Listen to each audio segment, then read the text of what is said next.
देखिए, पहले 3 चेहरों की बात करते हैं। मुझे लगता है कि नई भाजपा का जो चेहरा है, उस चेहरे को ये लोग कहीं न कहीं रिप्रेजेंट करते हैं।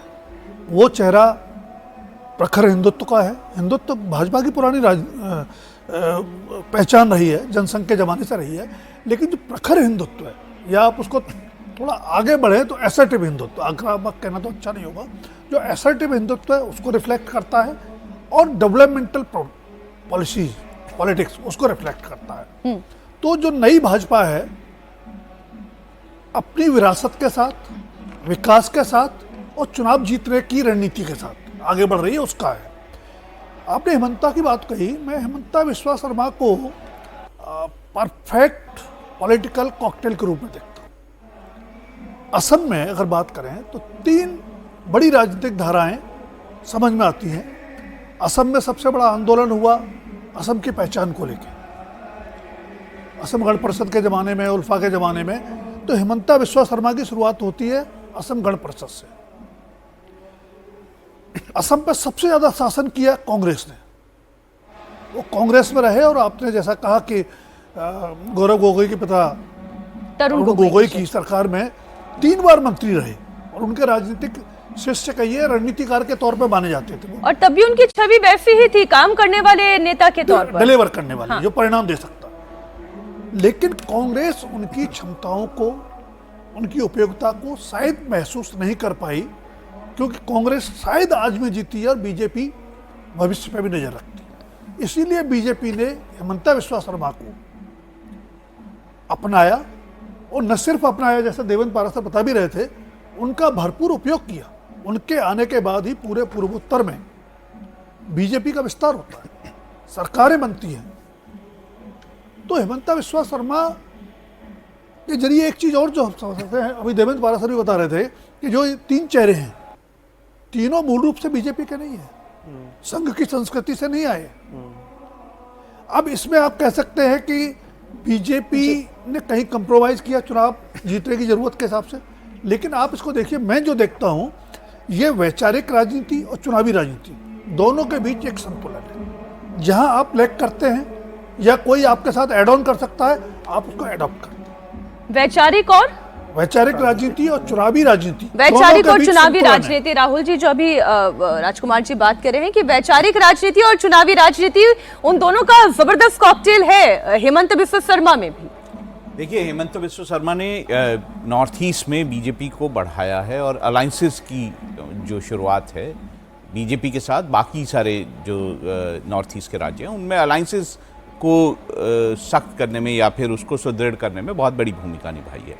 जहाँ तक नॉर्थ ईस्ट की पॉलिटिक्स का सवाल है, वो थोड़ी बाकी देश के राज्यों से थोड़ी डिफरेंट है। हमेशा से नॉर्थ ईस्ट में जो वेरियस राज्य हैं, उनकी जो सत्ताधारी दल हैं, वो हमेशा सेंटर से अलाइन करने में लगे रहे।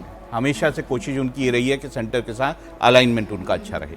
आपको याद होगा प्रफुल्ल कुमार महंता की जो सरकार थी, एजीपी मतलब असम गण परिषद की, उस समय भी वाजपेयी के समय में एजीपी ने बाकायदा सेंटर में वाजपेयी के साथ मतलब एक अलायंस किया था, और वो स्टेट में एक दूसरे के खिलाफ लड़ते थे कई बार, और सेंटर में जो है वो पार्ट थे एनडीए का।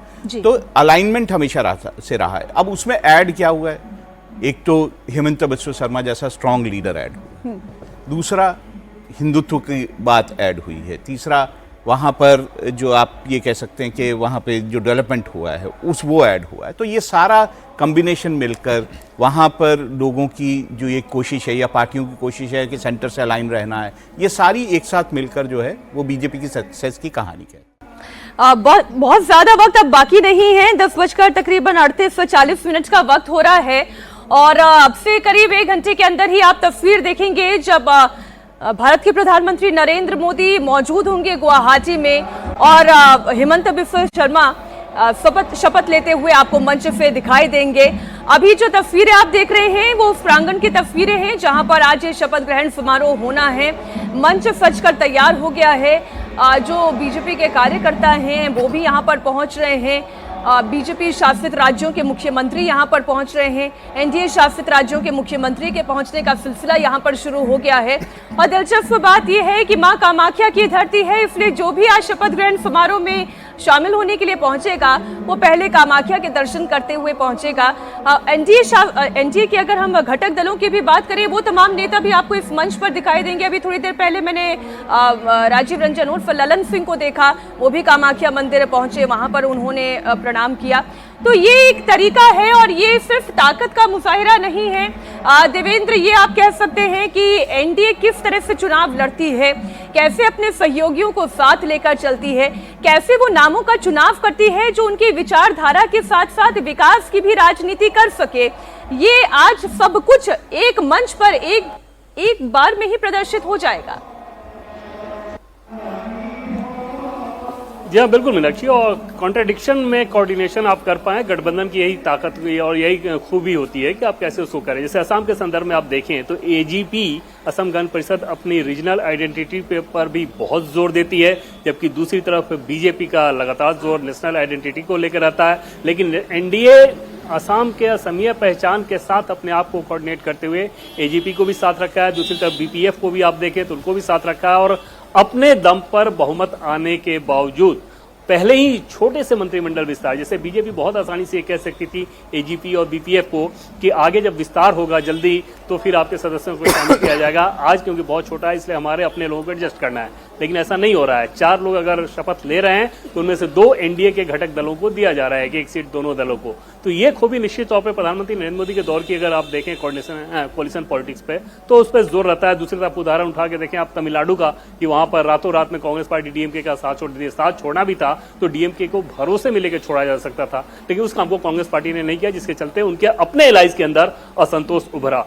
तो बीजेपी उस काम को बखूबी करती है। आज भी आप यहाँ एयरपोर्ट से जैसे आप बाहर निकले गुवाहाटी एयरपोर्ट से, तो जो नेताओं के होर्डिंग्स लगे हैं उसमें ऐसा नहीं है कि सिर्फ प्रधानमंत्री मोदी के या गृहमंत्री अमित शाह के या बीजेपी के राष्ट्रीय अध्यक्ष नितिन नवीन जी के या राजनाथ जी या हेमंत बिस्वा शर्मा के होर्डिंग लगे हैं, बल्कि एक एनडीए का नेता, वो चाहे वहां पे पवार हो या फिर नॉर्थ ईस्ट के कोई नेता हो या शिंदे हो या बिहार के सम्राट चौधरी हो, एक एनडीए के नेता का होर्डिंग लगा हुआ है। और 2 चीज उसमें बहुत खास नजर आ रही है, एक तो ये सारे होर्डिंग्स, और दूसरी तरफ कम से कम 20-30 जगह ऐसे थे जहां पे असम के लोकल कल्चर से संबंधित वहां पे नाच गाने डांस और वहां के लोक नृत्य वाले सारे कार्यक्रम हो रहे थे। तो असमिया पहचान, असमिया कल्चर को साथ रखना, अपने संगठन को मजबूत रखना, एनडीए घटक दल को मजबूत रखना, पॉपुलर फेस रखना, डेवलपमेंट करना और नैरेटिव चलाना, ये सारी चीजें ऐसी थी जो कि इस खूबसूरत तस्वीर को बना रही है। मीनाक्षी।